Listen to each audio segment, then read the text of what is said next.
নিয়ে আসতে হবে।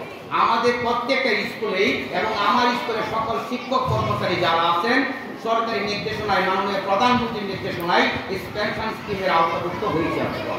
এখন আমাদের ইউন মহোদয় এবং সরকারি নির্দেশনায় আমাদের অভিভাবক যারা আছেন তাদেরকে পেনশন স্কিমের আওতা আনতে হবে। পেনশন স্কিম কি?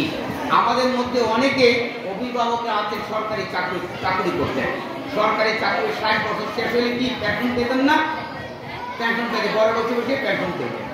আমরা যারা বেসরকারি আছি, আমরা যারা গৃহিণী আছি, আমরা যারা কৃষক কাজ করি, যারা ব্যবসা করি, যারা রিক্সা চালায়, যারা ব্যাংক গাড়ি চালায়, তারা কিন্তু এই পেনশনের সুবিধার আওতাভুক্ত ছিলাম না। আমাদের মাননীয় প্রধানমন্ত্রী জননেত্রী শেখ হাসিনা দেখে স্মার্ট বাংলাদেশ রূপান্তরের কারণে উদ্দেশ্যে উনি পেনশন স্কিম চালু করেছে সর্বজনীনভাবে, সকলেই করতে পারে।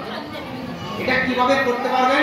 আপনি যদি 500 টাকা প্রতি মাসে জমা দেন পেনশন স্কিমে, গভর্নমেন্ট অর্থাৎ সরকার আপনাকে 500 টাকা সাথে সাথে দিয়ে দিবে। আপনার কাছে অনুরোধ, এই জিনিসটা আপনারা করবেন।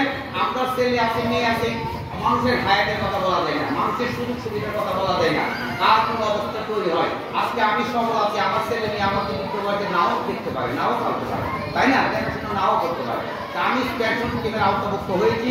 আমি 60 বছরের পর থেকে 5,000 গত 6,000 বা 10,000 টাকা করে বসে বসে পেনশন পাবো। এই টাকা তুলে আমি অসুস্থ অবস্থায় ওষুধপত্র খেতে পারবো। তা আমি আপনাদেরকে অনুরোধ করতেছি জাতীয় পেনশন স্কিমের আওতায় সবাই অন্তর্ভুক্ত হন।